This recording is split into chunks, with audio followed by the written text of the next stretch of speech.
Hola, muy buenas tardes. Les damos la más cordial bienvenida a todas nuestras seguidoras y seguidores de nuestro podcast La Salud Mental se Conversa. Hoy ya tenemos el agrado de realizar nuestro 7º capítulo, llamado La Neuropsicología y Salud Mental. Hola Margarita, ¿cómo estás? Hola Ignacio, ¿cómo estás? Muy bien, gracias. Vamos a comenzar nuestro capítulo saludando a nuestra querida profesora Claudia Sangüesa.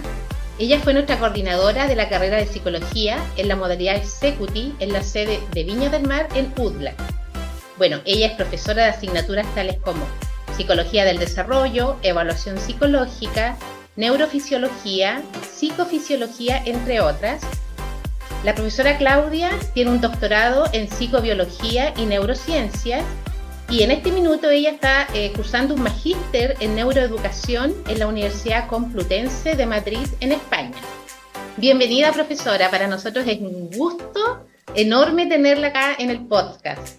Hola, buenas tardes, chiquillos. Ignacio, muchas gracias, Margarita, muchas gracias por invitarme, por esta acogida, felicitarlos por su iniciativa, por su trabajo. Están haciendo un excelente trabajo, chiquillos, así es que yo encantada de poder contribuir, pero también para mí es una muy bonita oportunidad de poder conversar con ustedes. Sé que es un conversatorio, así que la verdad encantada de recibir su invitación. Bienvenida, profesora. Bienvenida, profesora. Agradecer también su participación el día de hoy. Sabemos que tenemos una diferencia en horarios, tenemos la distancia de por medio, pero afortunadamente tenemos la tecnología que nos acerca y podemos tener esta instancia de conversación con usted. Tenemos que mencionar que la profesora Claudia está en España, está en Madrid, tenemos hartas horas de diferencia, así es que estoy muy agradecido, profesora, por su cordialidad y disposición. Gracias a ustedes.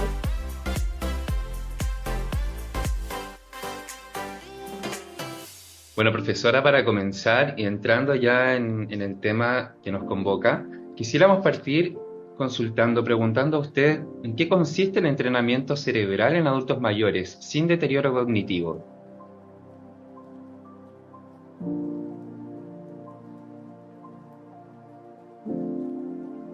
Bien, a ver, comentarles antes que les hable un poquito de lo que es el entrenamiento propiamente tal.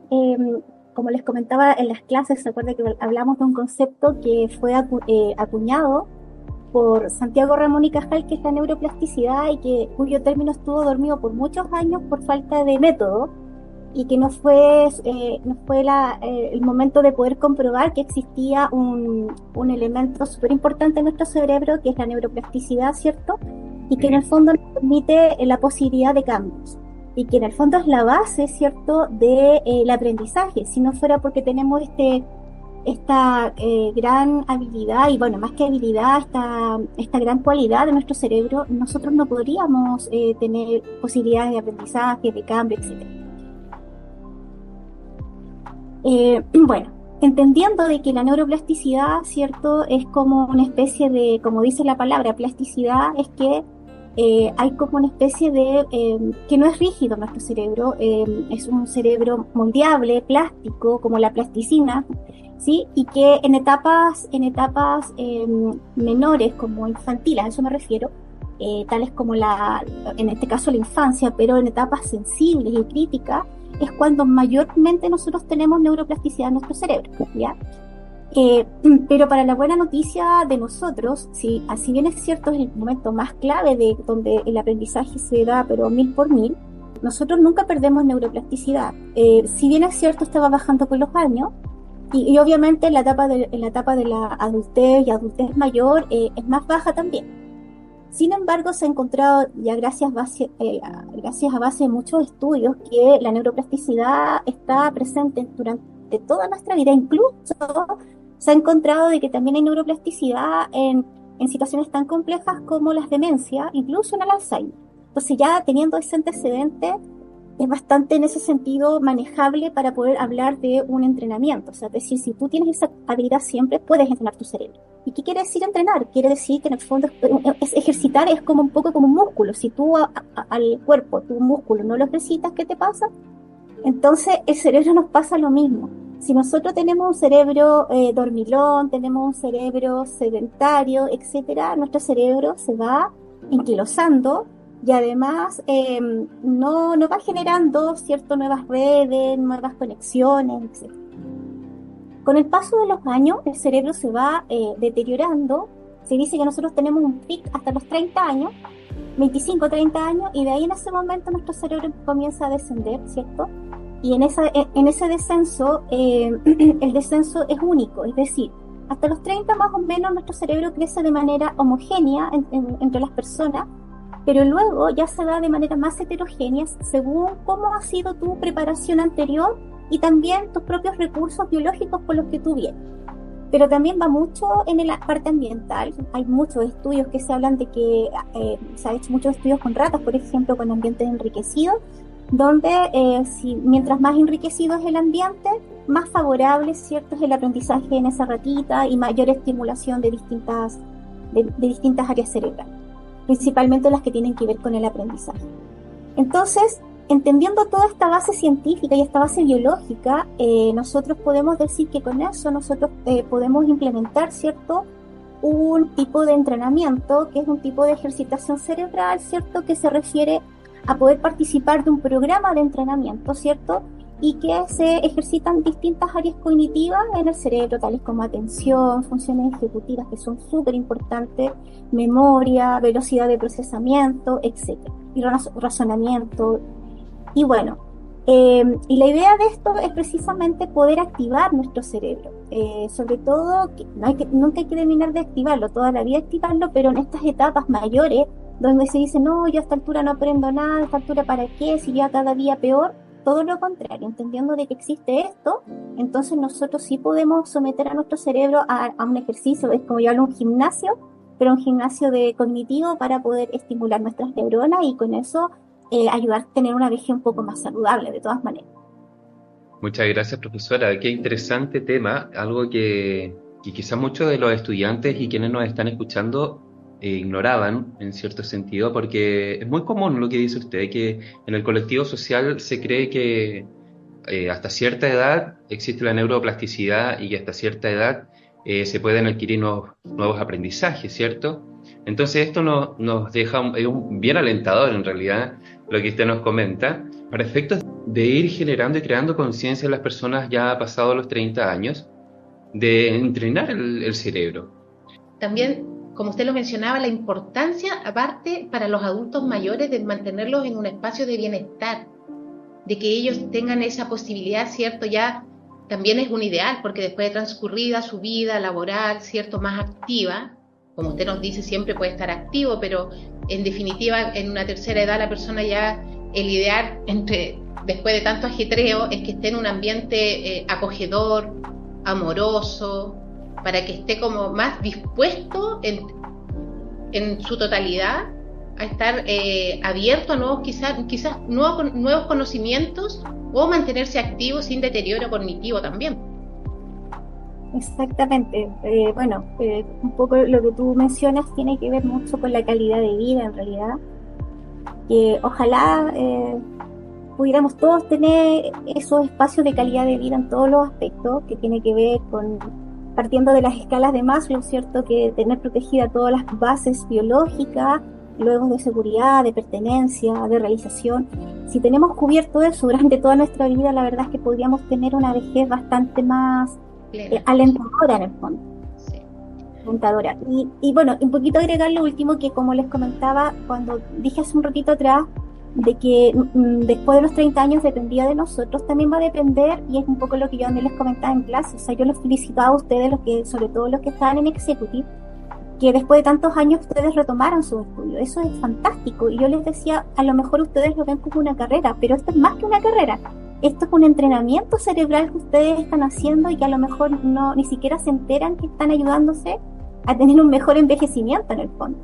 Entonces, porque sí se han comprobado cambios estructurales después de entrenamientos cerebrales. Entonces, no es solamente un cambio subjetivo o cómo me siento mejor, me siento peor, sino que hay estudios estructurales de neuroimagen estructural donde hay y se observan cambios de crecimiento de algunas redes neuronales, incluso del hipocampo, etcétera. Profesora, y con respecto a esto, hasta al entrenamiento, ¿Existen algunas técnicas en específico que usted nos pudiese abordar? Sí, efectivamente, existen entrenamientos, hay entrenamientos cognitivos que se puede decir, o cerebrales, ya, y que está relacionado con la gimnasia cerebral, que tiene que ver con potenciar la atención. Mira, la base de muchas veces de nuestras funciones cognitivas, más que la memoria, porque claro, la persona te puede reportar que viene con problemas de memoria, que eso es lo más típico. Pero hay que ponerle mucha atención, valga la redundancia lo que voy a decir, es entrenar la atención, porque es la base de los procesos cognitivos. Si no estamos atentos a nuestro ambiente, a los estímulos, es muy difícil guardar una información que tiene que ver con la memoria. Parte de ahí el aprendizaje. Claro, y eso tiene que ver con la atención selectiva, ¿cierto? Y que está muy relacionado con las funciones ejecutivas y que tiene que ver, por ejemplo, con el control inhibitorio. Cuando nosotros estamos prestando atención en una clase o en lo que sea, es fácil distraernos con cualquier cosa, con estímulos internos, externos, y si nosotros no tenemos la capacidad cognitivamente para bloquear esos estímulos que nos están interrumpiendo, ¿cierto? Que están siendo interferencia, entonces nosotros nos distraemos con mucha facilidad, y eso es muy común en el adulto mayor. Se distraen con más facilidad, ¿cierto? Entonces por eso es que es tan importante activar estas áreas que tienen que ver con la atención, que tienen que ver con el control inhibitorio, con la planificación, con memoria de trabajo, y luego, claro, también hacer actividades de memoria episódica, etc. Eso por una parte. Existen también otros tipos de técnicas y terapias que cada vez tienen más fuerza y que tiene que ver con el ejercicio físico. Porque el ejercicio físico, bueno, principalmente tiene que ser, ojalá, hecho por fisioterapeutas o kinesiólogos. Fisioterapeutas se les llama acá en España, pero y en muchos países, pero también para nosotros el kinesiólogo.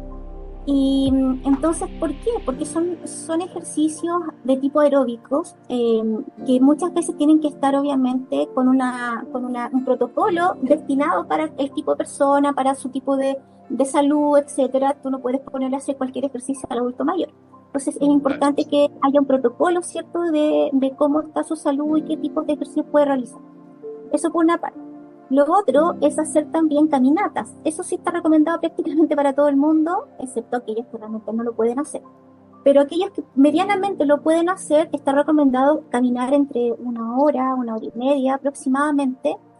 ¿Por qué? Porque en el fondo estos son ejercicios aeróbicos que ayudan a subir el flujo sanguíneo. Y con eso, a su vez, ayuda a subir los niveles de oxígeno en nuestro cuerpo y en nuestro cerebro. Y sabemos que la oxigenación, junto con la glucosa, obviamente todo en cantidades moderadas, sobre todo la glucosa, ayuda precisamente a la activación cerebral. Recuerden cuando hablamos del ATP, ¿cierto?, que nos daba la energía cerebral para poder activar. Pero también ayuda en otras situaciones, como también ayuda a la parte neurotrófica, ayuda a ser un antioxidante. O sea, la verdad es que tiene muchos beneficios los ejercicios físicos. Y además, ni que decir que a lo mejor también ayuda a la regulación de la hipertensión, menos accidentes cerebrovasculares. O sea, son muchas las cosas que finalmente te puede llevar a un mejor rendimiento neuronal y cerebral. Y luego, finalmente, hoy en día se está hablando de unas técnicas que se están implementando hace una década más o menos, pero cada vez cobra mayor fuerza, solo que monetariamente, económicamente no es muy rentable, que tiene que ver con la estimulación eléctrica transcraneal, que se dice, tanto eléctrica como magnética, y que son inofensivas, son inocuas, no es una, si decimos estimulación eléctrica, a lo mejor nos asustamos y decimos va a producir un choque eléctrico, no. Y entonces sí se ha comprobado que, por ejemplo, ahí también aporta a tener una mejor atención, mejor memoria episódica, mejor razonamiento, mejor memoria de trabajo, etc. Eso. Muchas gracias, profesora Claudia. ¿Cómo nosotros nos podemos dar cuenta desde la conducta y desde el ámbito social que un adulto mayor transita por un deterioro cognitivo? Ya, bueno, son muchas las señales que te pueden decir que tú estás padeciendo como un deterioro cognitivo. bueno, principalmente lo que yo les decía, el primer síntoma que es como universal, que es la pérdida de memoria. Entonces las personas empiezan a tener olvidos más frecuentes, de dónde dejaron las llaves, que el nombre de tal persona, que todo, sobre todo sus recuerdos recientes. Luego, por ejemplo, también pierden los hilos de la conversación, empiezan como a tomar decisiones equívocas, se desorientan, también la desorientación tiene mucho que ver, ya no tienen como mucha capacidad a veces de juicio, como que se pierden en los comentarios que realizan, y eso hace también que socialmente ellos se retraigan y como que empiezan como a tener más aislamiento social. Por otra parte, también, si lo empezamos a llevar como como a un deterioro un poquito más fuerte, empiezan a ser personas que empiezan a presentar apatía, como de alguna forma como cierta irritabilidad, se molestan más, se ponen más iracundos más fácilmente. Luego tienen ansiedad, incluso ya en casos un poco más fuertes pueden tener depresión. Y la verdad es que eso también es bastante desfavorable, tener depresiones a esas edades. Así que más o menos como eso serían como la sintomatología como más común, más o menos lo que se puede ver en los adultos mayores. Una cadena, ¿cierto? Que una cosa va llevando a la otra y desafortunadamente se termina en una depresión, producto de lo mismo, como usted dice, la apatía, el encierro quizás que ellos mismos buscan, producto de que, claro, tienen problemas de atención, así como decir, se le va la onda y no entienden y se pierden una conversación, los va a llevar a retraerse de una vida social que es sumamente importante también en esta edad. Sí. Y por eso es súper importante también el ambiente y el entorno adecuado, favorable que se le dé al adulto mayor, para que de esta forma también pueda facilitarle a su salud mental estar estable, ¿cierto? En una homeostasis, y de esta forma también prevenir o quizás alargar un poquito este proceso hasta llegar al deterioro cognitivo. Claro, exactamente. O sea, como les decía, ya empiezan a tener un razonamiento más lento, la velocidad de procesamiento disminuye, empiezan a tener una memoria episódica más disminuida también. Y bueno, como les comentaba, control inhibitorio también es más bajo. Entonces son como varios los elementos. Ahora, ¿qué se recomienda en estos casos cuando tú empiezas a ver un familiar o alguien con ciertas características que afortunadamente tengo conocimiento que eso lo hacen en los ASFAM, que cada cierto tiempo a los adultos mayores les toman un test que se llama el test Mini-Mental, ¿ya? Que es un test que precisamente mide las habilidades de orientación, espacio, memoria, capacidad de lenguaje, percepción visoespacial, concentración, etcétera. Entonces, si en caso esa persona adulto mayor no está siendo controlado por ejemplo, por un sistema de salud, entonces, bueno, hay que estar atento con esos adultos para que le apliquen este tipo de instrumentos. Quisiéramos saber cómo ejercitar la cognición, la memoria, el lenguaje, para llegar a una adultez tardía mentalmente saludable. Que tiene que ver, primero, uno tiene que ejercitar a través de hacer actividades cognitivas que se le pudiésemos llamar como gimnasio cerebral, que le llamó así incluso Santiago Ramón y Cajal, le habló de la gimnasia.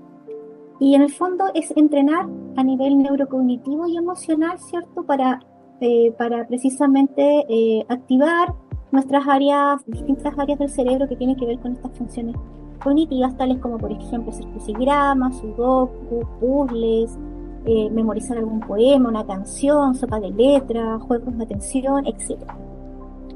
Luego también, ojalá nunca perder el espíritu por leer, estudiar. A lo mejor dicen, sí, pero yo no estudio en la universidad, pero tú puedes ser autodidacta y estudiar cualquier tema de interés. Puedes incluso estudiar, al que le gusta cocina, puedes estudiar quizás arte culinario, o no sé, le gusta el arte en general, estudiar lo que sea, pero siempre, ojalá siempre estar teniendo tu cerebro activo.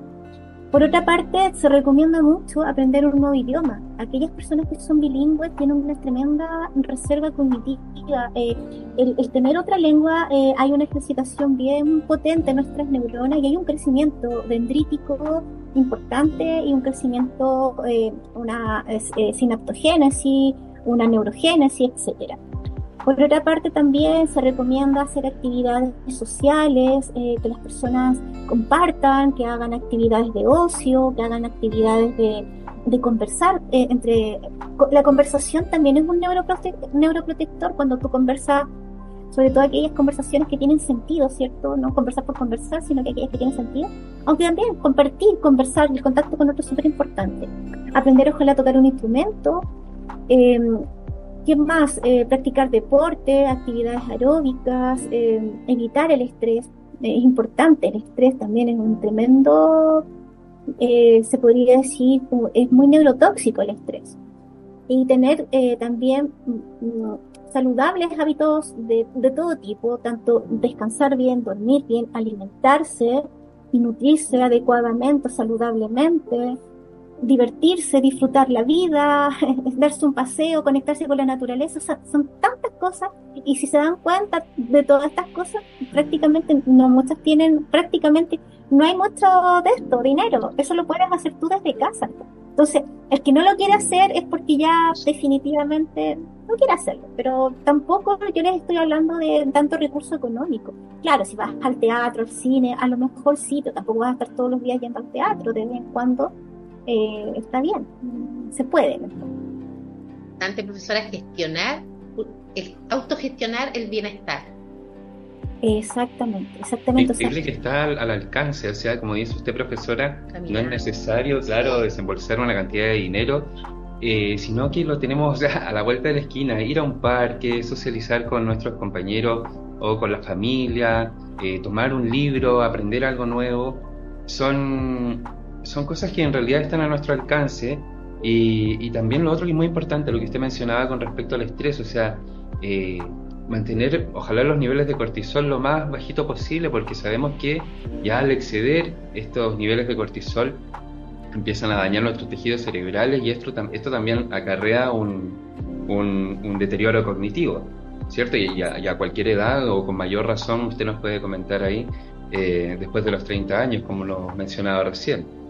Exactamente, o sea, es tan importante, partiendo también por la dieta, una muy buena dieta nutritiva y alimenticia y saludable. Miren, hay una isla nipona que se llama Okinawa, y que en esta isla se habla de que es una de las islas que tienen más personas centenarias y personas longevas. Precisamente es por su calidad de vida, son vidas tranquilas, pero además principalmente la alimentación. ¿Y en qué consiste su alimentación? Consiste en un bajo nivel de calorías, por ejemplo. Consumir tantas calorías no es saludable. Tenemos que consumir más bien alimentos nutritivos, no calóricos. Ellos consumen muchos vegetales, y ojalá vegetales que tengan características antioxidantes, como las coles, como en eso está el brócoli, está el repollo, la brucela, etcétera. Muchos que son antioxidantes, como también otros tipos de vegetales. Ellos se alimentan de batatas, por ejemplo, más que de arroz, se alimentan más de batatas, menos alimentos refinados. Por otra parte, también se alimentan de proteínas, pero más proteínas vegetales que proteínas animales, pero también consumen proteínas animales las suficientes, no para panzarnos de proteínas, sino que las suficientes. Mucho pescado, por ejemplo, los pescados son tremendamente favorables para nuestro sistema nervioso. Entonces, claro, entonces tenemos que pensar que hay que ingerir mucho líquido, mucha agua, 1,5 litros por lo menos diario. Por otra parte, hay que caminar, el ejercicio de caminar es súper bueno. Por otra parte, una dieta alimenticia favorable, que con todo esto que les estoy diciendo, más vegetales, también fruta, pero no tanta fruta. Claro, fruta sí, pero hay que tener también cuidado con los niveles de azúcar. O sea, hay que tomar la fruta la necesaria para nuestro organismo. Y luego, menos calorías, que nuestro cuerpo también necesita calorías, porque ahí está la fuente para todo el desgaste celular que tenemos constantemente. Siempre estamos en metabolismo, entonces sí, también necesitamos una fuente de energía, pero la suficiente para no sobrepasarnos. Y por otra parte, es importante disminuir nuestros niveles de estrés, porque el estrés, como decías tú, Ignacio, efectivamente es neurotóxico y es tremendamente dañino para nuestras células de todo tipo, no solamente a nivel cerebral, sino que también a nivel del resto de nuestro organismo. ¿Por qué? Porque hay mucha liberación de cortisol, lo que también radica en los radicales libres, nuestro cuerpo se vuelve más, se oxida más, entonces esos son elementos tremendamente tóxicos para nuestro organismo. Entonces, haciendo como un resumen, un compendio de lo que usted nos acaba de mencionar, profesora, importante entonces la alimentación, muy importante también considerar el ocio, la recreación, también tener en cuenta poder realizar actividades que nos generen mayor intelecto con respecto al aprendizaje, aprender nuevas cosas, tener cuidado también con el tema de la alimentación con respecto a las proteínas, ¿cierto? Tratar de consumir más la proteína vegetal que la animal, que son datos muy muy importantes, profesora, sobre todo para todos los estudiantes que ahora nos están escuchando de todas las carreras de nuestro campus, en que lamentablemente transitamos por un ritmo de vida muy rápido, en que tenemos la comida rápida, valga la redundancia, que a la larga o a corto plazo también nos hace mucho daño, en que vivimos también constantemente bajo la presión de estudio, casa, trabajo, y que muchas veces no nos damos esos espacios también para poder hacer ejercicio, para poder entablar quizás conversaciones con nuestros pares. Entonces eso es como también que lo hemos tratado en otros podcasts también con otros profesores, y que es transversal a todas las conversaciones que hemos llevado capítulo a capítulo, de organizar el día y tener tanto una minuta saludable para la alimentación, también con respecto a las actividades que vamos haciendo durante el día, porque no todo es estudio y trabajo, sino que también dejar estos espacios que usted menciona, profesora, que son muy importantes para prevenir un deterioro cognitivo. La importancia que tú dices, Ignacio, con respecto a la alimentación, porque piensa tú que nosotros somos hábitos, entonces si se empieza desde muy niños y jóvenes acá en la universidad, nuestros compañeros, con una mala alimentación basada, como nos dice la profesora, en exceso de calorías, ¿cierto? Con una mala ingesta de vegetales. Claro, obviamente en este minuto quizás no se note porque esto es a largo plazo también, muchas veces. También perjudica la salud en el minuto, pero después, ¿cómo cambias el hábito? ¿Cómo una persona adulta? Más difícil. Es mucho más difícil, claro. Sí, igual me gustaría un poquito agregar y hacer algunas diferenciaciones. Cuando somos pequeñitos nosotros tenemos más desgaste proteico, por lo tanto a los niños sí hay que proporcionar una fuente mucho más proteica. Sobre todo esas proteínas que tienen que ver con, bueno, y los ancianos también, que tienen que ver con la B12 y lo obtienes a través de los huevos, las carnes, los lácteos, ¿sí? Como les digo, el desgaste proteico en la infancia y en la adolescencia es bastante potente, entonces ahí hay que tener cuidado con eso. A medida que va pasando el tiempo, los ancianitos o las personas adultas mayores, su desgaste proteico es más lento, por lo tanto ellos necesitan proteínas, pero ya no tanto como un niño. Entonces también es importante entender las distintas etapas del desarrollo también en ese sentido. Y que siempre en equilibrio, pues claramente en equilibrio, como decías tú, por ejemplo, evitar los azúcares, eso sí que es dañino todo el tiempo, o sea, eso en mi infancia y en todas las etapas, el azúcar refinado, los azúcares en general, son tremendamente también nocivos para nuestro cuerpo. Son inflamatorios. ¿Qué quiere decir? Que nos inflama todo el cuerpo, nos baja las defensas, inflama nuestro sistema inmunológico, inflama nuestro cerebro, por lo tanto nuestro cerebro, las redes neuronales no se pueden expandir con libertad porque está inflamado todo. Entonces es importante la no ingesta de azúcar, algo que hoy en día todo lleva azúcar, o sea, el pan, si tú compras un pan molde, lleva azúcar, si tú compras cualquier preservante, lleva azúcar. Entonces hay que abogar por los alimentos naturales. Sería ideal que ojalá nos enseñaran en los colegios a sembrar. Ojalá que nos tuviéramos una pequeña huertita y empezáramos a hacer nuestros propios productos naturales, porque necesitamos alimentarnos de manera un poco más natural y no con tantos preservantes ni con tanta cosa que claro, para tener esta vida tan agitada que llevamos, lamentablemente tenemos que echar de los preparados en el fondo, aquellas cosas que ya vienen listas, claramente, yo entiendo, yo también soy una persona que está dentro de la vorágine, pero en lo posible, en lo que podamos, tratar de hacer hábitos saludables, de una u otra manera. Hábitos sanos, porque tan adictiva que es el azúcar, la comida chatarra, muy adictiva. Profesora Claudia, para continuar, ¿nos podría nombrar cuáles son los factores ambientales más perjudiciales que deterioran la salud mental de las personas, pensando en todas las etapas del desarrollo? Bueno, ya dijimos una vez que es el estrés, en todas sus dimensiones. Claro. Está también en todas las etapas del desarrollo. El estrés es un elemento bastante nocivo para nosotros. De hecho, como que reconfigura nuestra forma de vivir.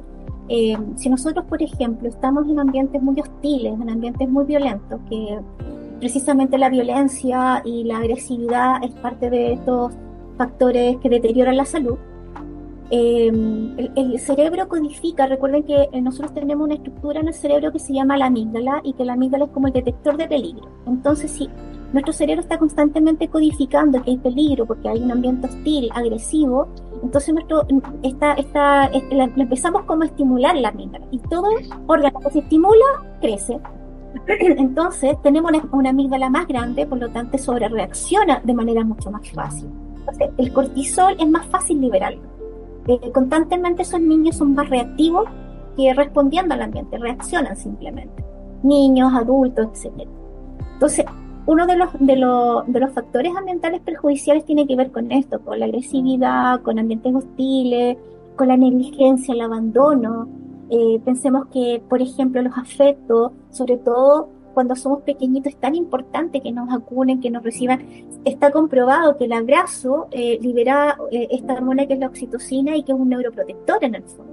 Y que además nos ayuda no solamente a nuestra parte cognitiva, sino que tremendamente a nuestra parte emocional.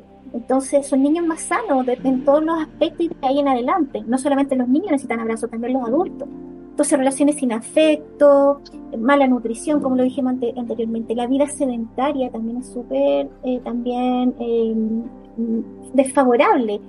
Se habla que muchos de los problemas de muerte en los ancianos tienen que ver con las personas que tienen vida sedentaria.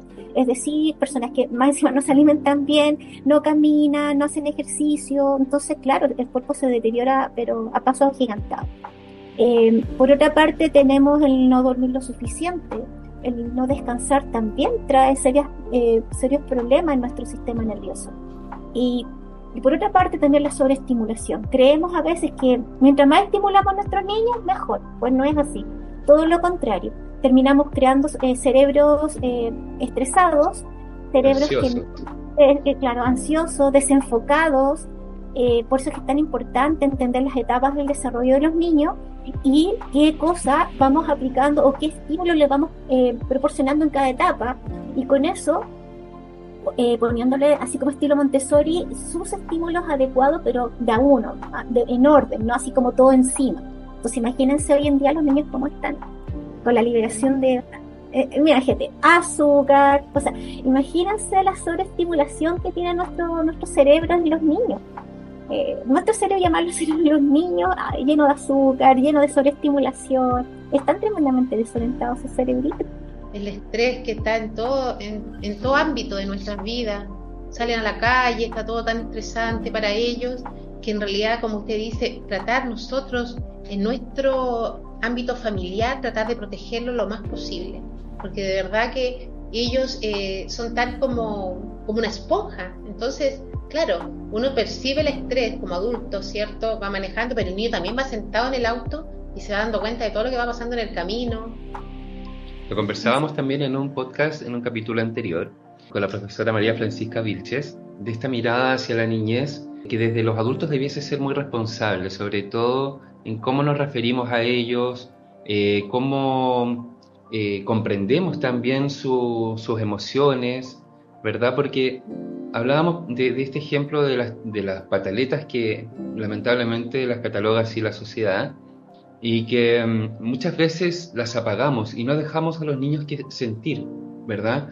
Las apagamos estas emociones con un cállate, con un esto no se hace, ¿cierto? Y mirando al niño prácticamente como de tú a tú, de adulto a adulto, siendo que estas pataletas, entre comillas, son tan naturales y son de tanta contención, que requieren de mucha contención de los adultos. Y esto también, como decía usted recién, profesora, que también ellos necesitan este apapacho para para sentirse protegidos, ¿cierto? Porque es una edad en que los niños requieran de este tipo de cuidado que les favorece para su salud mental.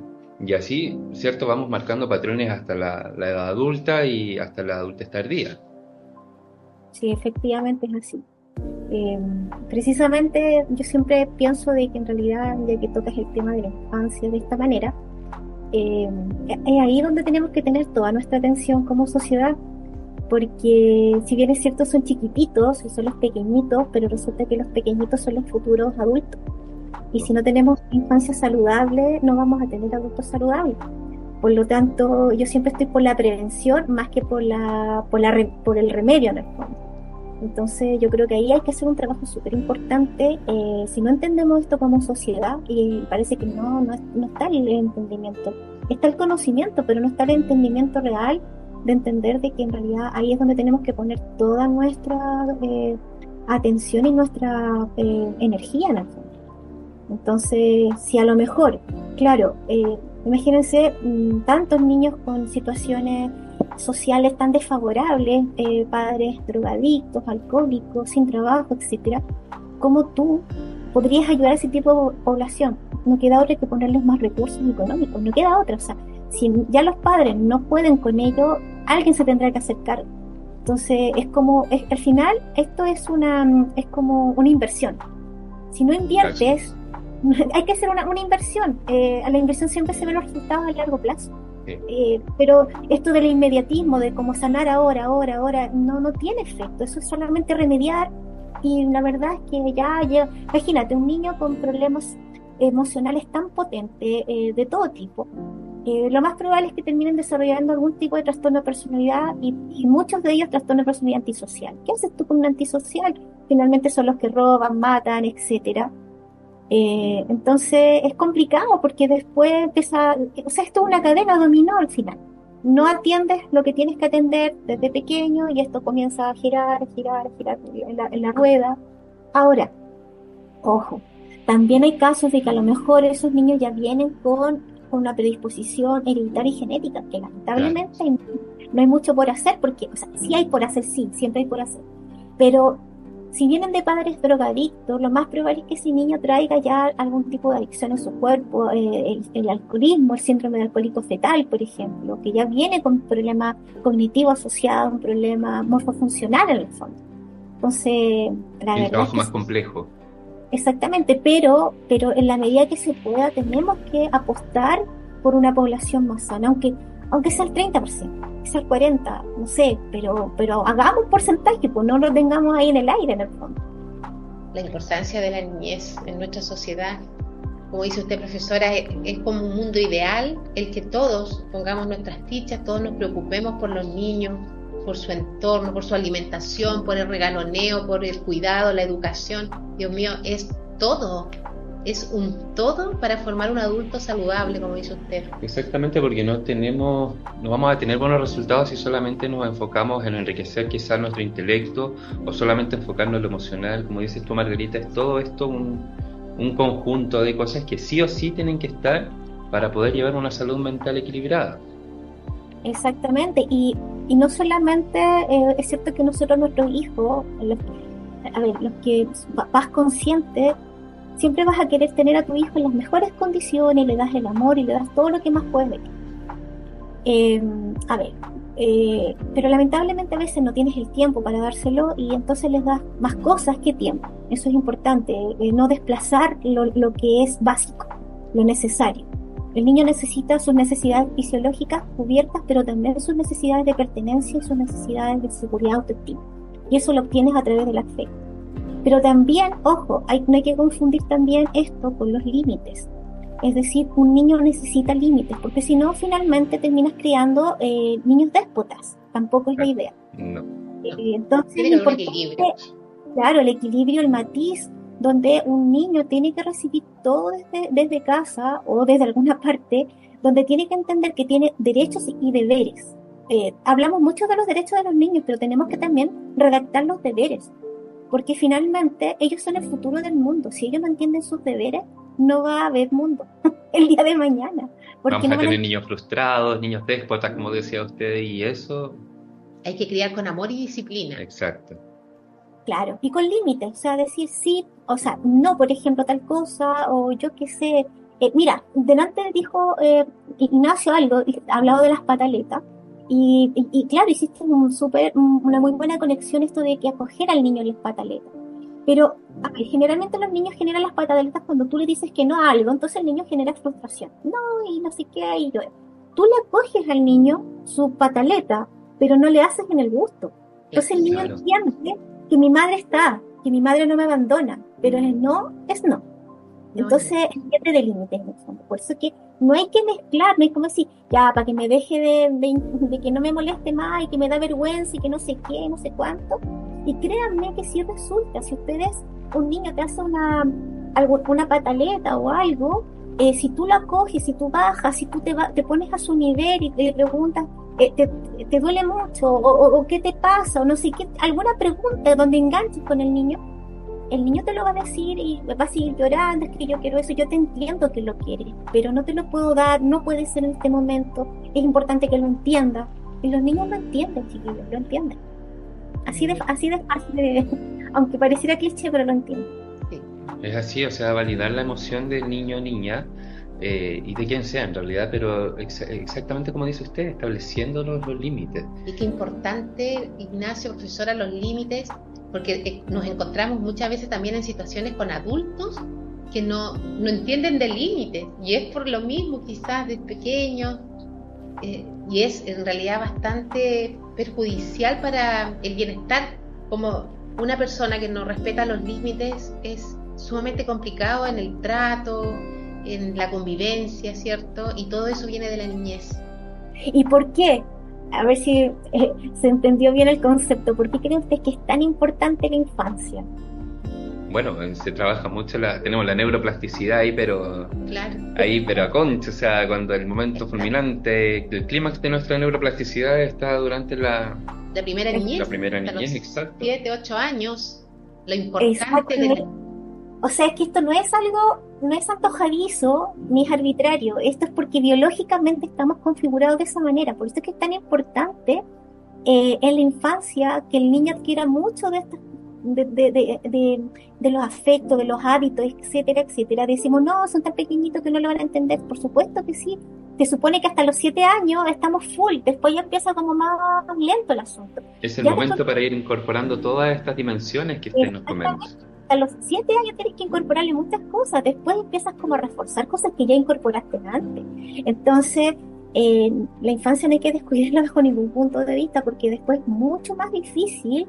O sea, mientras más viejo eres, sí se puede, pero es más complejo.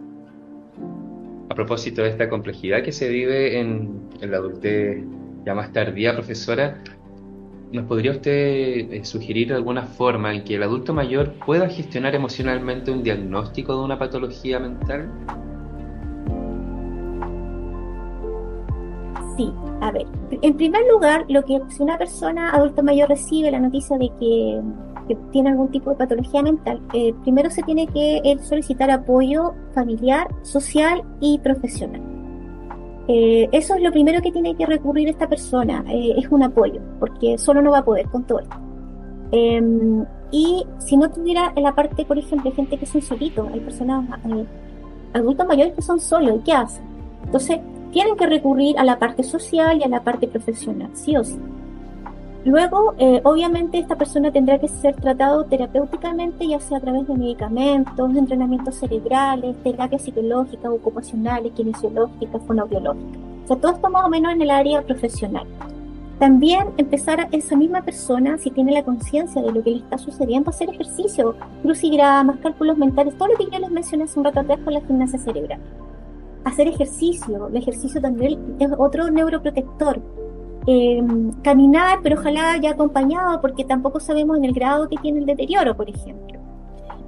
Luego, ordenar el espacio donde vive, por ejemplo, porque empiezan a perder los objetos, no saben dónde lo dejaron, que no sé qué, y eso les genera mucha angustia y ansiedad. Para evitar y para disminuir un poco esas angustias y ansiedad es importante que tengan su espacio ordenado, ¿ya? Aquí es psicología conductista. Entonces, sus espacios ordenados, ¿cierto? Para que puedan encontrar siempre los objetos en la misma parte, que ya con la memoria, imagínense si los dejan en cualquier parte. Ahora, para esto voy a decir, profesora, pero lo puede olvidar. Claramente lo puede olvidar. Entonces, mientras todavía tiene su memoria que está todavía funcionándole bien, puede hacer un inventario. Escribir, por ejemplo, aquellos objetos que recurre más, hacer un inventario con objetos que más requiere, describir en el lugar que está. Por ejemplo, yo dejo las tijeras al lado del televisor, por ejemplo. Sí, cosas así. Entonces, él tiene un inventario donde está la idea es que ojalá la menos ansiedad y angustia posible. Organizar su vida cotidiana, ya sea planificar su rutina diaria que debe revisar. Tiene que ojalá tener horarios, rutina, días de la semana, horarios de comida, los alimentos que va a consumir. Una minuta, ojalá tuviera una minuta, de lunes, martes, miércoles, todos los días de la semana.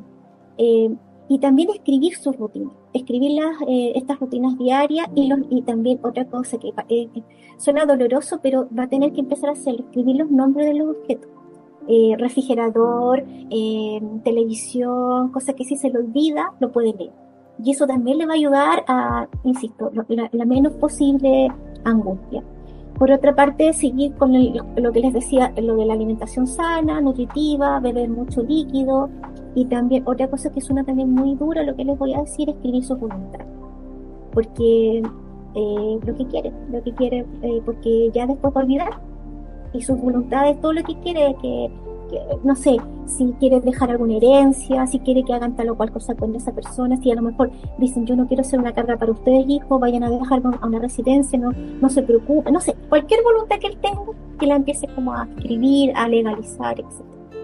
Importante eso. Importante, profesora. ¿Cómo la familia podría gestionar esta emoción? Me refiero a cómo validamos este tipo de diagnóstico. Porque me pongo en el caso en que muchas veces, incluso hasta no solamente con adultos mayores, sino que también con otras etapas del desarrollo, minimizamos mucho estos diagnósticos. Por ejemplo, si se diagnostica, por ejemplo, una demencia, puede existir la posibilidad de que el familiar le diga, ¿sabes qué, papá? O ¿sabes qué, mamá? Bueno, no es para tanto, mira, por lo menos fue esto y no fue lo otro. ¿Cómo lo puede abordar saludablemente la familia, validando este diagnóstico, validando también el sentir y las emociones del paciente? A ver, yo creo que tiene que ver exactamente con lo que ya hemos dicho anteriormente. Entender de que, en primer lugar, existe instancias donde se puede retrasar la demencia, como les decía yo, a través de entrenamiento, que en el fondo informarse bien cuáles son las actividades paliativas, se podría decir, las actividades como compensatorias que se pueden hacer para esta persona. Pero es importante que entienda cuáles son las fases, lo que viene, ¿ya? Porque si entramos en la negación, no vamos a terminar siendo un agente favorable ni para él ni para uno, porque finalmente también hay surge otra problemática ahí, que si hay alguien que está cuidando a esa persona, surge el síndrome del cuidador. Entonces, esa persona también tiene que protegerse, pero se tiene que proteger con elementos verdaderos, no con negaciones, porque no tienes cómo te cubres frente a la negación. Entonces te tienes que cubrir de muchas maneras, protegerte, apoyarte con otras personas, organizar los tiempos, esto mismo que les decía yo del adulto mayor, cómo gestionar emocionalmente, preguntaban ustedes. Yo creo que hay que resolver. La mejor forma de gestionar es aceptar, con el dolor que significa. La aceptación es muy difícil, pero cuando tú aceptas lo que viene, lo que es, todo se hace un poco más ligero. Y por otra parte, de alguna forma hacer actos compensatorios, como lo que les decía anteriormente, ocuparnos, más que lamentarnos, ocuparnos de cosas. Entonces, en la ocupación, sientes que estás haciendo algo por ti y por el otro, en el fondo. Entonces, yo creo que esa es la manera, de atender estas problemáticas, es tener como la claridad de lo que viene y hacer actos compensatorios y apoyarse. Y miren, si se dan cuenta, hay cosas que yo he dicho que son gratis, no se necesitan, no se necesitan tampoco tantas profesionales ni tanto alrededor. Son cosas que sí se pueden generar desde uno para con el otro. Están al alcance. Sí, y como lo hablamos también con la profesora María Francisca, profesora Claudia, lo importante que es el autoconocimiento en las personas. sobre todo cuando ya estamos como más adultos y saber conocerse, qué es lo que más me gusta, lo que no me atrae mucho. Entonces, colocar las ganas en esto, ¿cierto? Y obviamente se va a hacer mucho más fácil, porque si me conozco y sé que soy más sociable, voy a buscar lugares, ¿cierto?, donde voy a poder socializar, donde voy a poder entretenerme, y todo eso va a aportar a mi bienestar. Exactamente. Pues como lo estás comentando, exactamente. El autoconocimiento es súper importante. Sumamente importante. Profesora Claudia, ¿cuáles son los últimos avances científicos en neuropsicología en relación al entrenamiento cerebral en adultos mayores?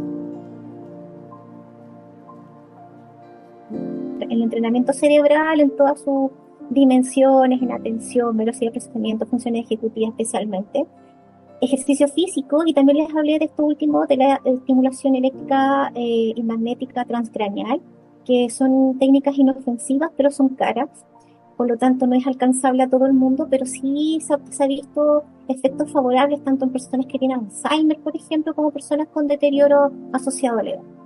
Así es que como lo que se está viendo en este momento. Muchas gracias, profesora. Y con respecto a su estadía allá en España, sabemos, bueno, volvemos a recordarle aquí a nuestra audiencia de que usted está en España, está realizando este magíster que comentábamos anteriormente, conociendo ambas culturas, conociendo ya, adentrándonos un poquito más en estas diferencias culturales.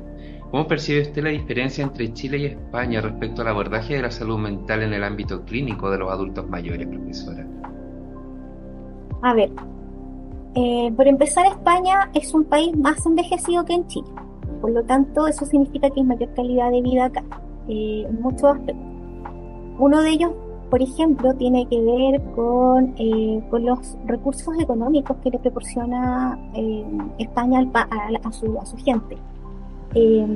Acá el español es bastante, ellos como que distribuyen muy bien su tiempo, ¿eh? Ellos acá disfrutan la vida, esa es la verdad. Yo creo que incluso son los que más disfrutan casi en Europa.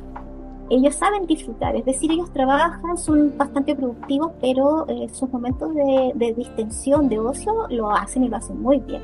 Hay muchas instancias de ocio aquí, pero muchas, donde ellos tienen teatros, tienen excursiones, hacen trekking, realizan distintas actividades culturales, no sé, museo, música,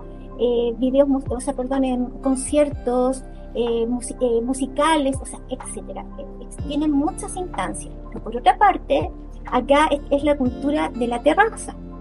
El español es de mucho conversar y salir a compartir, son muy de afuera ellos.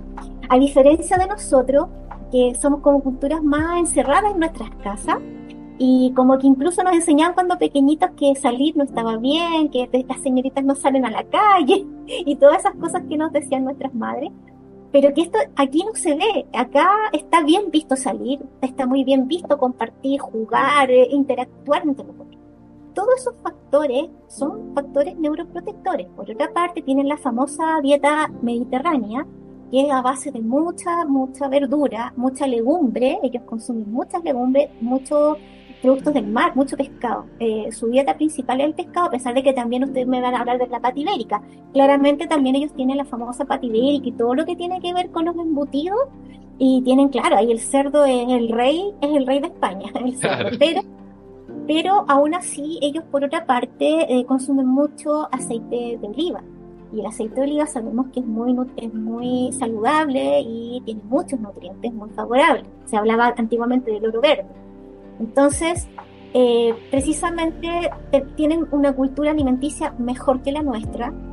No digo que la nuestra sea mala, pero la nuestra tiene mucha carne, mucho ácido úrico, que aquí consumen también carne, pero les digo, lo que más consumen son legumbres y pescado, a pesar de que su cerdo es lo máximo, pero complementado con esto otro que les estoy diciendo. Entonces ahí ya tenemos otro factor. Por otra parte, salen mucho a la calle, tienen un clima fantástico que les permite hacer terraza, entonces ellos comparten mucho, son mucho más alegres en ese sentido. Entonces la alegría, el compartir, el hablar, son muy conversadores. Entonces la depresión, sí, claro que vas a ver gente con depresión, claramente, no digo que no, pero son muy conversadores, entonces, y se ríen mucho, entonces lo pasan bien, la verdad es que saben disfrutar. Miren, sin ir más lejos, no sé, la Semana Santa es la Semana Santa, no es un día de la Semana Santa. Es decir, aquí ellos tienen fiesta para todos, que el santo esto, que el santo lo otro, y vamos teniendo Todos lo celebran. ¡Qué bonito! y todos los feriados que tienen ni se los cuentan. Qué lindo, qué entretenida la vida, así. Por otra parte, hay más recursos económicos destinados para el adulto mayor. Por empezar, por ejemplo, están subvencionados en este momento el transporte público. El transporte público es muy bueno y ellos viajan gratis en este momento. Para todas partes de la Comunidad de Madrid, que es bastante grande, y ellos viajan gratis, por ejemplo. Entonces tienen opción y no solamente gratis eso, tienen gratis, como les decía, hay ¿cómo se llama? Museos, muchos lugares y espacios que ellos tienen gratuitos y entonces pueden acceder con mucha mayor facilidades.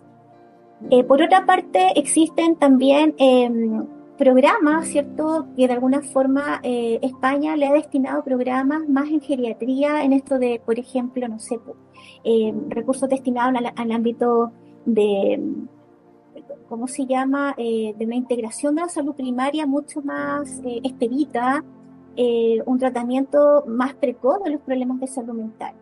Entonces hay más fondos económicos destinados a la geriatría de una manera mucho más integral. Miren los ejemplos que les mencioné, tienen muchos parques también, entonces los abuelitos pueden salir a caminar al parque, caminar, hay más seguridad social. Por lo tanto, no hay miedo de que te pase algo, que te asalten, que te roben.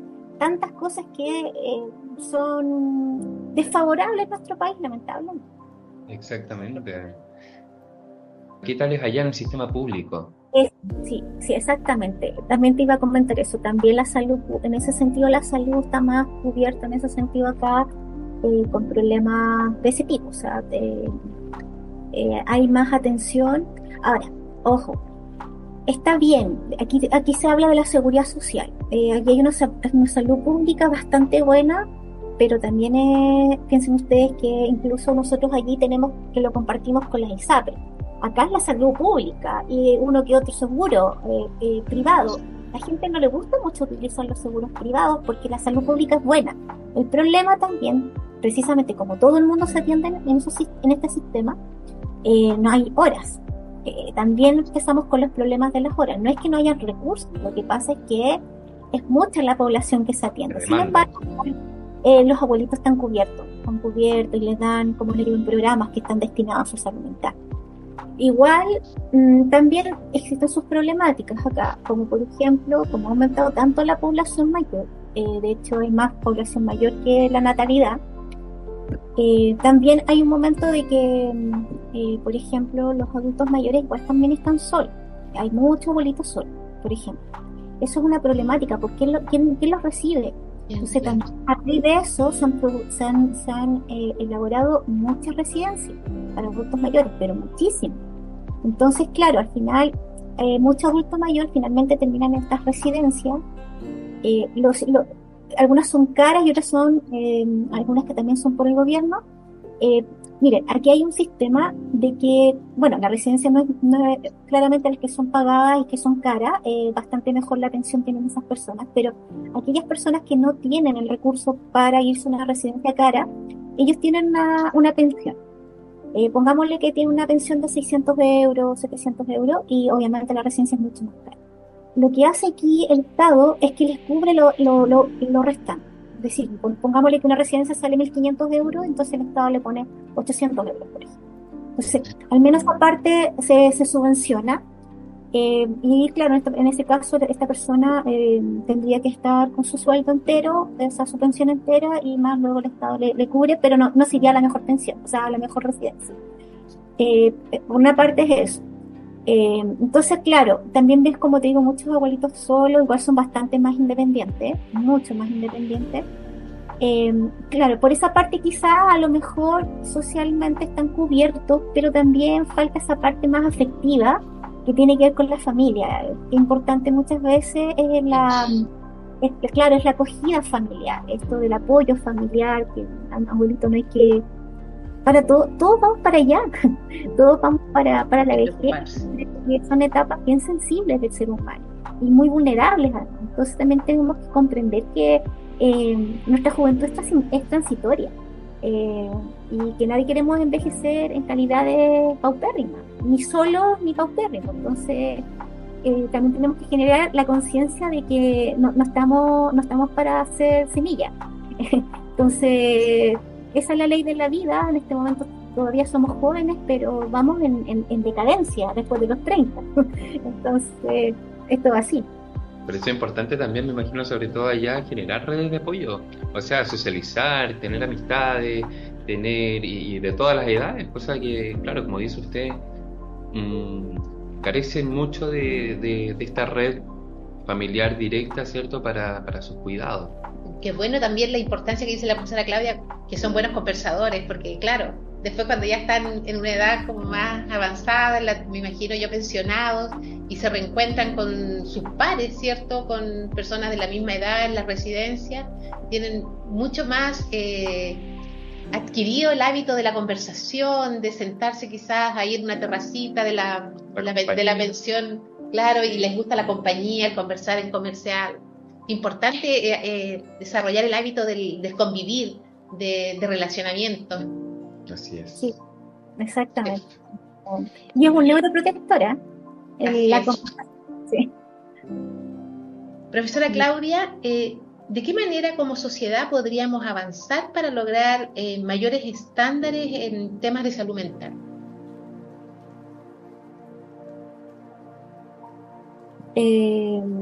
Primero, es lo que les decía yo, tenemos que atender las etapas primarias de la infancia. Como les decía, ahí está radicado todo ahí tenemos que tirar muchas de las fichas. No digo que no hay que descuidar el resto del desarrollo, no, pero sí hay que entender, por lo que ya hemos dicho hace un rato atrás, la neuroplasticidad, como lo importante que necesita el niño, los afectos. Como yo alguna vez también les comentaba en la asignatura, por ejemplo, de psicología del desarrollo, les decía de que, por ejemplo, las etapas piagetanas, cuando habla del periodo sensoromotor, es el periodo sensoromotor, es decir, ahí tenemos que estar muy atentos en la parte sensitiva del niño y en la parte motora, especialmente. No son otras son las estimulaciones que hay que hacer, son las estimulaciones en las que tenemos que estar, es decir, los afectos. ¿Por qué? Porque el niño viene con el sistema límbico y el sistema reticular, que tiene que ver con el tronco del encéfalo, estos que son más primitivos en nuestro cerebro, vienen ya maduros. ¿Por qué? Porque son estructuras cerebrales para la sobrevivencia pura y dura. Y lo que necesitamos cuando bebé es sobrevivir, y no tenemos otras herramientas para sobrevivir. Entonces, para eso tenemos que llorar, tenemos los reflejos, el reflejo de la succión, el reflejo del moro, los distintos reflejos que tenemos para poder sobrevivir, ¿ya? Entonces nosotros tenemos que generar esas conexiones sinápticas, la del afecto, la de la parte, como les decía yo, motora. ¿Por qué? Porque esas son las antesalas para las otras etapas que vienen. La medida que uno va pasando y quemando bien las etapas, la otra que va a venir va a ser favorable, va a ser saludable.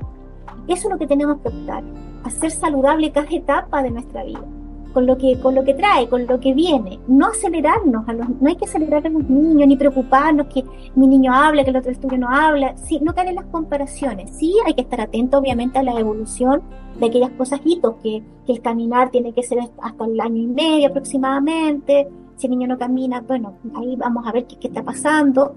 Los SPAM, por ejemplo, hacen el famoso control del niño sano para ir viendo cómo el niño va evolucionando en su desarrollo psicomotor, por ejemplo.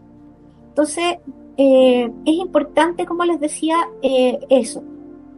cubrir todas esas etapas como corresponde. Por otra parte, también les hablé sobre la alimentación sana.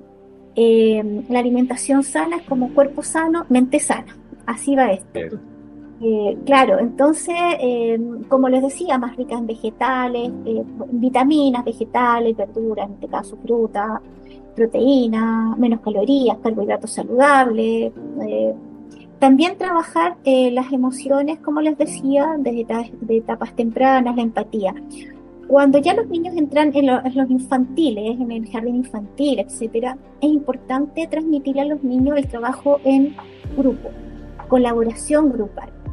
Ya a esta altura sería importante trabajar con los niños aspectos morales, éticos, que tienen que ver con los valores. Por ejemplo, no sé, pues, hacerles dinámicas, por ejemplo, a los niños en esas etapas, donde se contacten con las emociones, carita alegre, carita triste, ponerle la situación de niños que tienen neurodivergencia, aquellos Generar la niños empatía. el respeto, claro, instaurar el respeto. Si lo hacemos desde pequeñito, ya no tendría por qué haber tantos problemas de bullying. Los niños no se estarían peleando porque un niño está cojeando. O sea, es increíble que todavía ocurran estas cosas. En todas partes, aquí también ocurre eso. El bullying, el maltrato, desafortunadamente, usted lo conversa y es triste porque estamos en una sociedad que desafortunadamente siento, y muchas personas lo comparten, como que hemos ido involucionando. Entonces es preocupante, porque el respeto es la base de todo. Si no le enseñamos a nuestros niños, como usted dice, el respetar, la empatía, o sea, un pésimo pronóstico para los adultos que vienen. Y que la adultez, claro, se ve reflejado en esto del exitismo, en la competitividad. Es transversal, yo creo, también este tema del bullying, que no solamente es la niñez, sino que también en la adultez y así en adelante. Mire, le voy a comentar ¿cómo se llama? Un estudio que se hizo con un grupo étnico, ahora que están mencionando esto, y me acordé de este estudio, de un grupo étnico por ahí por el sector de Guatemala. ¿Y por qué les llamó tanto la atención? A pesar de que sabemos que las etnias viven en comunidades y que son muy, muy gregarias. Sin embargo, ellos especialmente tienen como unas características bien especiales, y entre esas características es que cuando nace un hijo, el hijo no es mío, sino que es de todas las mujeres, de todos los que están ahí. Todos lo cuidan. Luego los niños, cuando crecen, todos colaboran. Aquí no es que uno colabora más, colabora menos, todos colaboran. Entonces, las madres están como siendo madres y protegen a los otros niños, y todos se protegen, todos se cuidan. Y bueno, los niños entienden perfectamente cuáles son sus funciones siendo muy pequeñitos, entonces ellos rápidamente se activan con esta situación. Entonces, ¿por qué llama la atención este tipo de etnia? Es que estos niños y adultos no tienen problemas emocionales, no tienen problemas de ansiedad, no tienen depresiones, no tienen trastornos de pánico. Ellos interactúan con la naturaleza, en comunión con la naturaleza, en armonía con la naturaleza. Entonces, ¿qué les quiero decir? Nosotros somos animales y nos hemos desnaturalizado.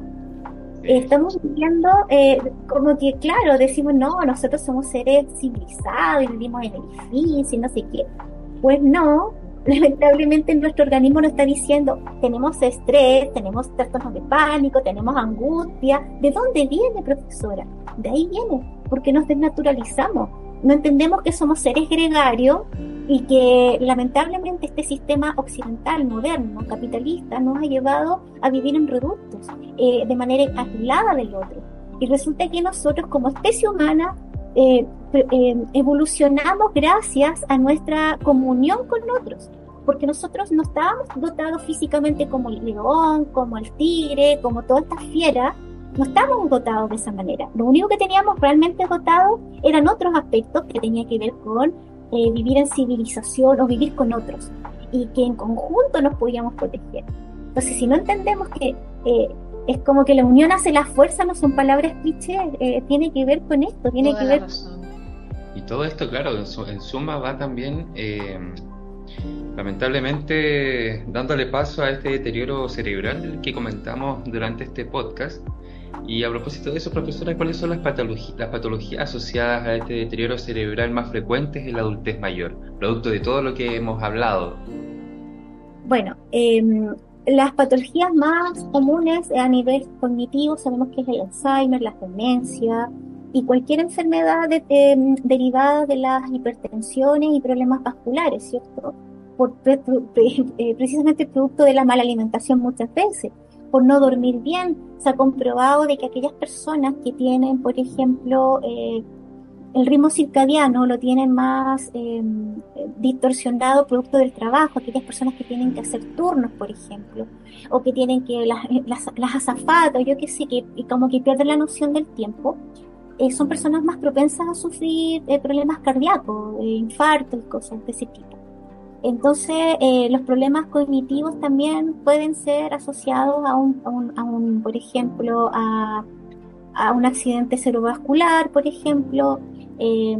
Bueno, y también puede ser también a producto de alzas de glicemia, como la diabetes, que también produce problemas atencionales, la memoria, los ictus, que tienen que ver con estos mismos problemas vasculares, bueno, etcétera. Son como muchos los elementos que finalmente nos podrían llevar, o sea, uno siempre tiende a asociar el Alzheimer como que fuera lo único, pero también hay otros elementos. También hoy en día está aumentando mucho lo que es la esclerosis múltiple, por ejemplo, Sí. que también trae un deterioro bastante dramático en las personas que lo padecen. Enfermedades de Parkinson, bueno, y así, infinidad Cada vez más de... joven, profesora. Usted yo creo que también nos puede comentar con respecto a eso. Ya no lo vemos como antes uno lo tenía por estereotipo al adulto mayor con este tipo de enfermedades, sino que también ahora cada vez más jóvenes están padeciendo este tipo de patología. Claro, porque al final, lamentablemente, se han descubierto que el estrés, nosotros estamos viviendo en un mundo de estrés, que el estrés es la base de muchas enfermedades, por lo que les dije hace un rato atrás, el cortisol en su momento, cuando sirve para lo que sirve, es tremendamente favorable, pero después de un exceso de cortisol, termina ser cortosilemia, o sea que al final termina siendo una intoxicación de cortisol y que es neurotóxico. Y no solamente neurotóxico, es un inflamatorio, inflama todo nuestro cuerpo, entonces termina produciendo un deterioro celular a grandes escalas. Entonces, eso también está muy relacionado con las enfermedades que se están dando hoy en día. Las depresiones, el que no sabemos gestionar las emociones, porque también tenemos, hoy en día estamos teniendo generaciones muy fragilizadas.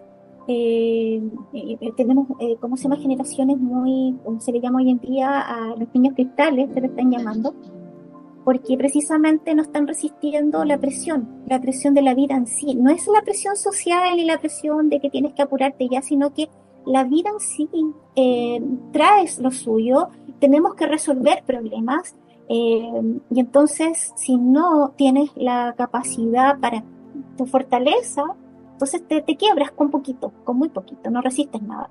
Entonces, por eso eso también conlleva a todo esto que estamos hablando. Conjunto de factores que inciden en el malestar, en el deterioro mental.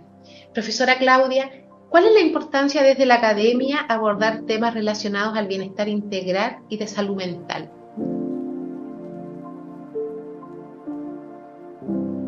Ya.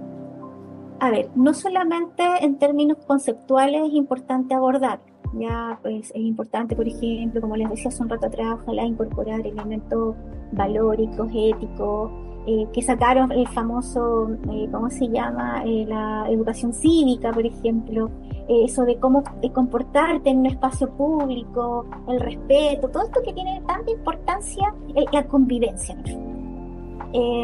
Pero por otra parte también, aparte de un poco de entregar los conocimientos al alumnado, ¿cierto? Y lo importante que es convivir con el otro y con la naturaleza, con tu medio ambiente, también por otra parte es importante atenderles también a ellos, atender a nuestro alumnado, atender importarnos por las personas, generar espacios de conversación, generar espacios de que esa persona sea capaz también de poder expresar lo que piensa, lo que siente, sin juicio.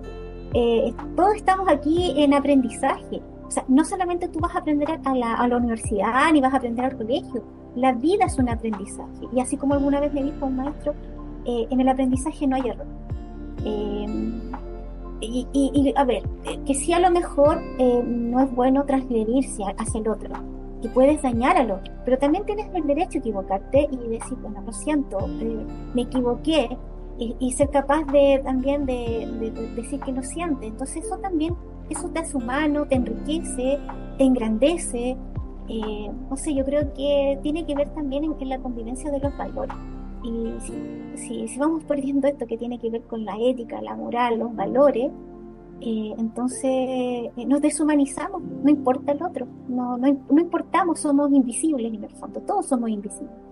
Y nadie quiere ser invisible porque si no, no tiene ningún sentido nuestra existencia. Existimos y es bonita la vida, pero si no la vivimos en armonía ni en apoyo, entonces por eso es que es tan importante la academia generar estas instancias, estos espacios de capacitaciones, por ejemplo, también capacitarlas a las personas en desarrollo personal, en autoestima, en seguridad,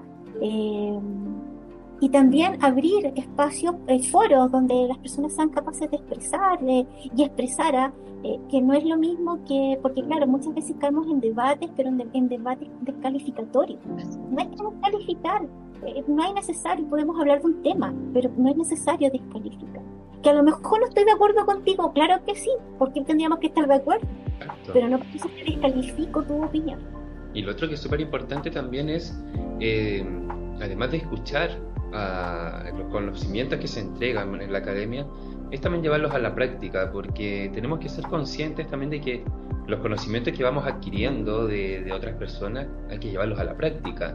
O sea, aplicarlos en el día a día. Lo mismo que estamos, por ejemplo, escuchando ahora y que estamos conversando, no queda aquí en el aire, en las nubes, ¿cierto? Sino que también aterrizarlo y llevarlo al día a día. Darle la importancia que se merece. Qué importante, como usted dice, profesora, el buen relacionamiento, el escuchar, el ser empático, el respetar los espacios de las otras personas. Bueno, son valores, nos enseñan nuestros papás a nosotros cuando chicos. Y también, como usted decía, enseñar a nuestros niños a tener fortaleza, ¿cierto? Porque se van a encontrar con situaciones en la vida en las que no van a estar en su entorno familiar, de cariño, de afecto, de respeto. Y también enseñarles que, bueno, desafortunadamente también hay situaciones que ellos tienen que aprender a resolver. Exacto. Es importante ser comprensivo y compasivo. Porque en la medida que somos compasivos, podemos entender de que hay personas que a veces, muchas veces, y eso también es importante hacer como esta distinción. ¿Por qué tenemos tantas veces diferencia entre unos y otros? Porque a veces, muchas veces llevamos las cosas a lo personal. Y muchas veces no tiene que ver contigo, tiene que ver con el otro. Y cuando comprendemos esto, esa persona a lo mejor no está pasando por un buen momento, no ha tenido una buena vida, ha tenido una situación difícil, claramente a lo mejor me contesta de mala manera. Si yo soy capaz de comprender de que en realidad no tiene que ver conmigo porque yo no le he hecho nada, yo no he hecho nada que para que se enfade, entonces a lo mejor lo dejo pasar y en otro momento, o tengo la opción de que a lo mejor me sigo interactuando con esa persona, o a lo mejor trato de evitarla porque quizá no es el momento para entrar en ese momento de interacción. Pero es importante ser compasivo, entender las dinámicas que cada uno traemos un mundo, y si no somos capaces de entender esto, entonces nos volvemos personas tremendamente egoístas, personas en nuestro mundo, narcisistas, que no como que somos nosotros y todo en función de mí. Mira cómo me habló, mira lo que me dijo, a mí. Entonces, claro, entonces, qué importante es trabajar el concepto unitario más que el de ti nomás. La comunicación es súper importante, sobre todo como lo menciona usted, profesora, muchas veces es tan fácil preguntar qué quisiste decir con lo que me comunicaste, que hacerse una idea o malinterpretar quizás alguna idea. Exactamente, o sea, las malinterpretaciones. Entonces, cuando hablamos de empatía, generalmente pensamos que se volvió igual como un concepto cliché, pero en realidad empatía, como alguna vez dijo la profesora, me dijo lo siguiente: la persona empática no es realmente como sentir lo que siente el otro, porque es imposible sentir lo que siente el otro. Eso ya tenemos que erradicarlo. Por otra parte, pero sí, por ejemplo, podemos tener actos compasivos. O sea, la compasión te hace entender. No puedo sentir lo que tú sientes, pero sí mi corazón te acoge, te acompaño. ¿Me entiendes? Te comprendo. Exacto. Te comprendo, exactamente. Ahora, si tú estás llorando, a lo mejor hoy como quiero sentir lo mismo que tú sientes, yo también me voy a poner a llorar contigo. No sirve que yo me ponga a llorar contigo. Es como si, por ejemplo, alguien se está ahogando y está desesperado dándose esa persona y nadie lo va, y no hay quien lo rescate. Entonces yo, como soy tan empática, me voy a ir a ahogar con esa persona porque soy empática. No sirve. Lo que yo tengo que hacer es ponerme agresiva con esa persona y no ponerme así como pobrecito, no. Agresivo, ¿por qué? Me tiene que dar rabia, por ejemplo, porque esa rabia me va a dar la valentía para tirarme al agua y salvar a esa persona. ¿Me entiendes? Entonces, a veces es como el efecto contrario emocional. Esa persona está desesperada, está en llanto, pero yo no caigo en el llanto ni en la desesperación. Yo caigo más bien quizás en la rabia para poder sacar la fortaleza y de poder salvar a esa persona, por ejemplo. Entonces, y eso es ser empático, o sea, es decir, el apoyo hacia el otro. El otro te necesita, pero no te necesita llorando, te necesita de otra manera y necesita en el fondo la comprensión, como dicen ustedes, la verdadera comprensión. Claro, porque si la otra persona se pone en el mismo escenario, no va a tener la aptitud para poder dar un consejo asertivo. Exactamente. Ahora, cuando realmente practicamos nuestra empatía, es muy fácil decir, sí, te entiendo porque a mí me pasó lo mismo. Es fácil entender así, porque yo también estoy pasando por lo mismo. No estamos haciendo un acto compasivo, estamos haciendo un acto proyectivo. Yo me proyecto en el otro. Y esto es un acto mucho más altruista, la empatía. Es más altruista y es hacer el bien sin importar a quién. Claro. En el fondo la empatía no es mi círculo, es con todos. El respeto es con todos, la empatía también. Qué importantes temas, profesora Claudia. Profesora, ¿nos podría dar alguna reflexión de esta jornada? ¿Qué le ha parecido el abordaje de estos temas? Lo que les decía al comienzo, yo les agradezco mucho esta instancia de poder conversar temas que son de nuestro interés, pero que no solamente de nuestro, sino que de la comunidad también. Porque yo siempre les decía que el estudiar psicología es una hermosa herramienta que tenemos y que tenemos que saber utilizar. ¿Por qué? Porque no todo el mundo tiene, o no todo el mundo, claro, tiene el acceso del conocimiento, cómo funciona nuestro cerebro, cómo funcionan nuestros procesos psicológicos, cognitivos, etcétera. Cuando entendemos, es mucho más fácil, de alguna forma, comprender lo que te sucede, y cuando tú comprendes, puedes incluso hacer actos remediatorios, o sea, puedes remediar algo, o puedes atenderlo, y puedes gestionar mejor. Puedes ocuparte, como les decía, más que preocuparnos, es ocuparnos, ¿cierto?, de las cosas, y que de alguna manera cuando entendemos, decimos, mira, hay que hacer esto, otro, o sea, soluciones. Y cuando estamos en las soluciones, estamos en el fondo gestionando, estamos haciendo gestión. Por eso que creo que es tan importante tener estas instancias de conocernos, cómo funcionamos, cómo funciona nuestro cuerpo humano. Nuestro cerebro es parte de nuestro cuerpo humano, cómo funcionamos. Entonces, si entendemos, comprendemos todo esto. Y por otra parte también me gustaría reflexionar con respecto a la vejez, lo que yo les decía hace un rato atrás. Estamos en una sociedad muy individualista, en una sociedad inmediatista, en una sociedad que no nos está permitiendo vivir en función del amor y de la compasión. Conectados con el aquí y el ahora, estamos muy ansiosos, muy adelantados, apresurados.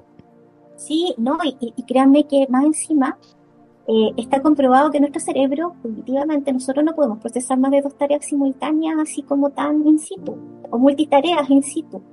Perdemos capacidad de rendimiento, nuestro cerebro se hace más lento cuando estamos en más de una tarea, por lo tanto nuestro cerebro se vuelve más ineficiente. Entonces, la sobreestimulación en la que estamos viviendo también, por otra parte, genera mayor dopamina, por lo tanto, al generar más dopamina, hay una sobreestimulación de dopamina, tendemos a estar más tristes.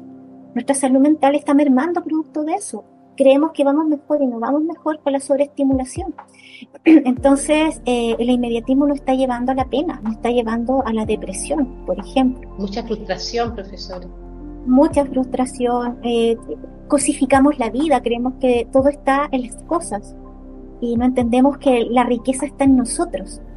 Así como, no sé si ustedes leyeron a Víctor Frank, no sé si lo leyeron, El hombre en busca de sentido, sí. Cuando él comprende, cuando vive la Segunda Guerra Mundial y él es parte de estos campos de concentración porque era un judío, cierto, psiquiatra, y se da cuenta de que las personas que son más corpulentas físicamente, pero más débiles mentalmente, son los primeros que mueren. Pero aquellos que tienen más fortaleza, emocional, cerebral, por decirlo así, pero emocional principalmente, gestionan mejor sus emociones, sobreviven aunque sean escuálidos físicamente.